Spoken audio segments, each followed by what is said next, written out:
Bismillahirrahmanirrahim. Assalamualaikum warahmatullahi wabarakatuh dan selamat sejahtera buat semua. Nama saya Najah binti Babar, pemegang nombor kad metrik 279832, merupakan pelajar Universiti Utara Malaysia di bawah program Ijazah Sarjana Muda Pengurusan Hal Ehwal Antarabangsa dengan Kepujian. Di dalam laporan kami, terdapat 5 jenis pencemaran yang telah kami nyatakan. Pencemaran yang pertama adalah pencemaran bau, pencemaran udara, pencemaran sisa pepejal, pencemaran air dan pencemaran bunyi. Pada laporan kami telah menyatakan punca dan faktor berlakunya pencemaran yang telah kami nyatakan.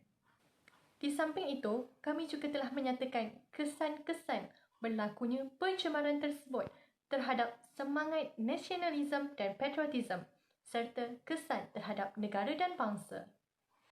Terdapat 3 punca berlakunya pencemaran bau. Yang pertama adalah disebabkan oleh kilang. Sebagai contoh, pada Oktober 2020, pencemaran bau berlaku di Klang Selangor. Pencemaran bau ini berlaku akibat daripada pembuangan sisa-sisa toksik daripada kilang ke dalam longkang, sehingga menyebabkan pencemaran bau berlaku di kawasan tersebut. Punca yang kedua adalah disebabkan oleh api sampah. Sebagai contoh, pencemaran bau yang berlaku di Sungai Petani Kedah adalah disebabkan oleh tapak pelupusan sisa pepejal yang kerap terbakar dan sentiasa berasap, sehingga menyebabkan pencemaran bau berlaku di kawasan tersebut. Punca yang terakhir yang menyebabkan berlakunya pencemaran bau adalah disebabkan oleh isu sabotaj. Sebagai contoh, isu sabotaj yang berlaku di Shah Alam Selangor. Hal ini dikatakan sedemikian kerana pihak berkuasa mendapati bahawa terdapat isu sabotaj kerana adanya pembuangan cecair pelarut ke dalam lubang kumbahan sehingga menyebabkan pencemaran bau berlaku di kawasan tersebut. Terdapat 3 faktor yang mempengaruhi pencemaran bau. Yang pertama adalah tiupan dan kelajuan angin. Menurut Zaini Sakawi, tiupan dan kelajuan angin mempengaruhi konsentrasi seseorang individu. Dan ini juga boleh dikatakan konsentrasi bau yang tinggi bergantung kepada jenis buangan yang dilakukan. Faktor yang kedua adalah disebabkan oleh bahan pencemar yang mengeluarkan gas bau busuk. Sebagai contoh, gas amonia. Bau busuk boleh terhasil apabila pembuangan sisa kimia dilakukan. Faktor yang terakhir adalah sampah. Sebagai contoh, sampah yang terhasil daripada sisa makanan. Hal ini demikian kerana adanya tabiat buruk iaitu membuang sampah secara merata-rata sehingga menyebabkan pencemaran bau berlaku. Seterusnya, saya menyerahkan pembentangan kepada Faisal yang akan menerangkan tentang pencemaran udara. Assalamualaikum warahmatullahi wabarakatuh. Saya Muhammad Faisal bin Ayub, pemegang matriks bernombor 278770. Saya pelajar dari program komunikasi. Jadi saya akan menerangkan tentang pencemaran udara. Baiklah, kembali lagi dengan saya. Pertama sekali, apa itu pencemaran udara? Berdasarkan artikel yang ditulis oleh Medline Plus, iaitu Organisasi Kesihatan dari United States of America, mereka menafsirkan pencemaran udara ini sebagai campuran partikel dan gas yang padat di udara. Kimia dari asap kilang, habuk atau gas dari kenderaan dikenali sebagai partikel, dan sekiranya bilangan partikel ini sangat tinggi di ruangan udara, maka berlakulah pencemaran yang memudaratkan. Saya akan menceritakan serba sedikit secara ringkas mengenai faktor berlakunya pencemaran udara secara umum. Pertamanya ialah pembakaran secara terbuka, iaitu aktiviti pelupusan sampah dengan kaedah membakar. Kedua ialah pembakaran bahan api fosil oleh kenderaan berserta dengan perlombongan kuari dan industri kayu yang banyak menyebabkan debu dan habuk. Kita beralih kepada punca, iaitu sebabnya lebih spesifik mengapa pencemaran udara berlaku. Pertama merupakan pelepasan gas dari sektor industri, iaitu dari industri yang berat seperti kilang membuat simen. Kedua adalah letusan gunung berapi yang mengeluarkan debu dengan kuantiti yang sangat banyak. Seterusnya ialah pembakaran hutan, iaitu sebuah kawasan yang sangat berperanan besar untuk mengurangkan karbon dioksida di dalam udara. Dan akhir sekali, pembangunan dalam negara yang sedang pesat dijalankan. Okey, sekarang mari kita lihat kesan pencemaran udara terhadap 2 aspek, iaitu terhadap semangat patriotisme dan nasionalisme, serta kesan terhadap pembinaan negara dan bangsa. Pertama, kesan terhadap semangat nasionalisme. Rakyat Malaysia mula dilihat bertanggungjawab sejak berlakunya peristiwa jerebu pada tahun 2015 yang sangat merugikan rakyat Malaysia. Yang pada ketika itu kualiti udara sangat-sangat merudum, dan seterusnya kesan terhadap patriotisme pula menunjukkan rakyat Malaysia secara keseluruhannya mula untuk menjaga alam sekitar dengan mengamalkan amalan 3R serta mengikuti kempen yang diadakan. Baiklah, berikut kita akan lihat kesan terhadap pembinaan negara bangsa. Pertama, ianya membantu pembinaan negara bangsa secara sahsiah dan memperlahankan pembentukan rakyat Malaysia dengan mengganggu perpaduan dalam negara. Kesan seterusnya merupakan penggangguan terhadap kemajuan pembangunan dalam negara. Itu apabila pelbagai projek kemajuan negara terpaksa ditunda seketika. Kesan akibat daripada pencemaran udara ini. Sekian dari saya. Kita akan terus kepada Nurul Hanisah untuk pencemaran sisa pepecal. Terima kasih. Assalamualaikum warahmatullahi wabarakatuh.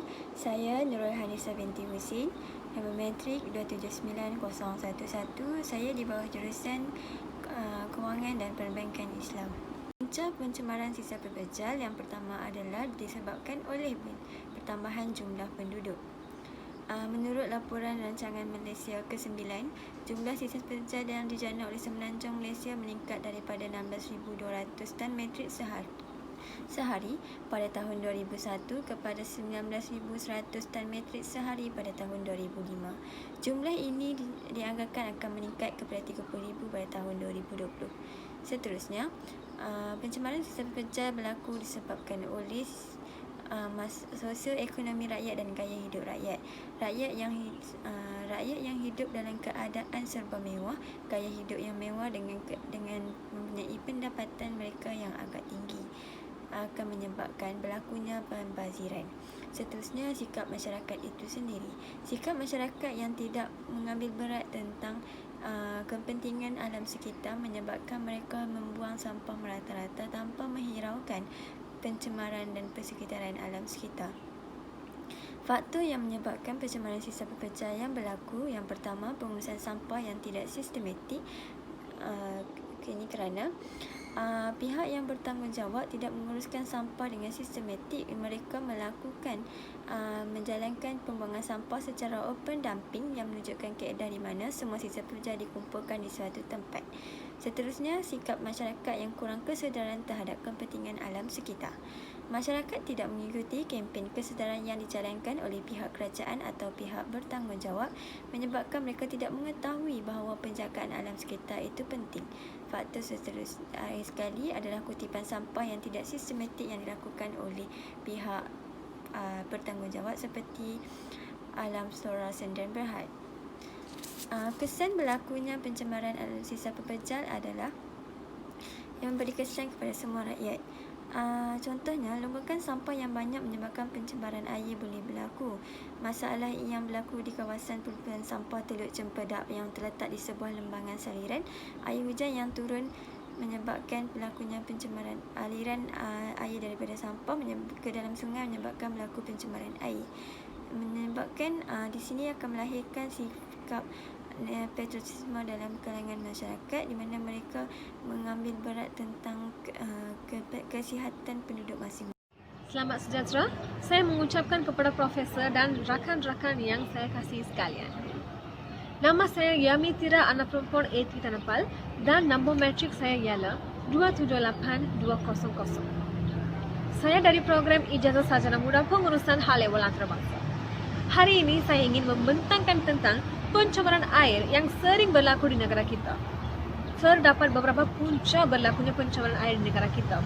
Antaranya ialah sikap manusia yang tidak bertanggungjawab terhadap alam sekitar. Hal ini berlaku kerana mereka tidak menjaga dan menghargai alam sekitar. Mereka sering membuang bahan buangan ke dalam air sungai. Seterusnya, sikap organisasi yang tidak rasional. Mereka sering membuang sisa toksik ke dalam sungai dan hal ini akan membawa kesan kepada hidupan laut makin hari makin akan pupus. Terdapat juga beberapa faktor berlakunya pencemaran air. Pencemaran air berlaku dari segi sektor pertanian. Hal ini dikatakan demikian kerana hasil-hasil pertanian menghasilkan banyak bahan kimia dan dialirkan ke dalam air sungai.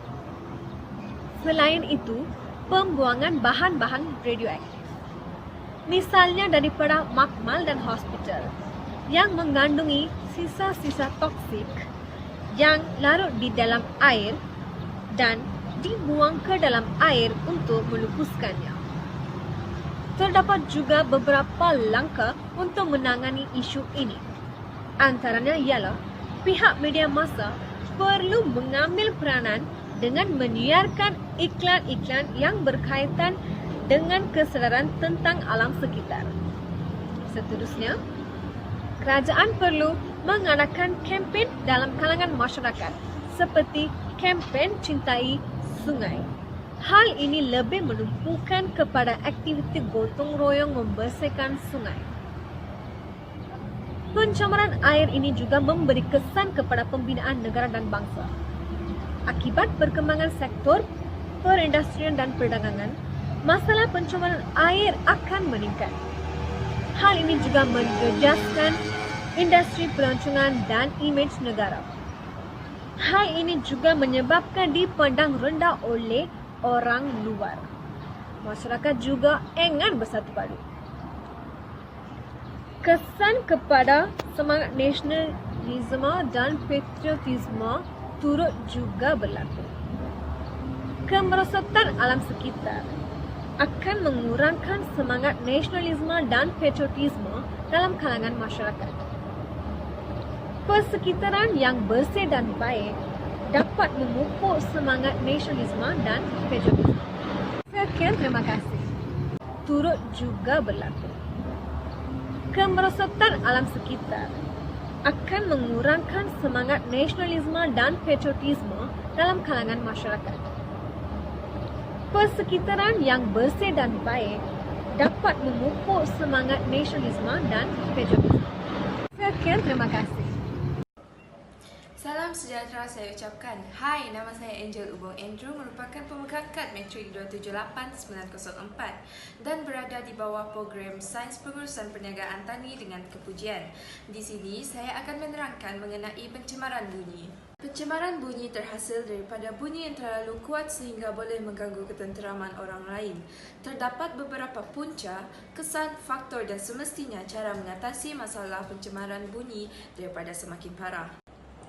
Punca-punca pencemaran bunyi berlaku adalah disebabkan daripada bunyi mesin, tempat-tempat perkilangan atau pembinaan dan juga daripada aktiviti-aktiviti manusia.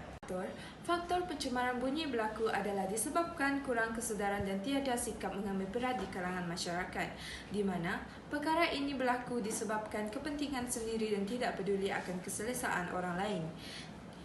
Faktor pencemaran bunyi yang seterusnya ialah terhasil daripada aktiviti-aktiviti kuari. Alat-alat dan jentera yang digunakan menghasilkan bunyi yang sangat kuat dan bising sehingga menimbulkan ketidakselesaan bagi mereka yang tinggal berdekatan.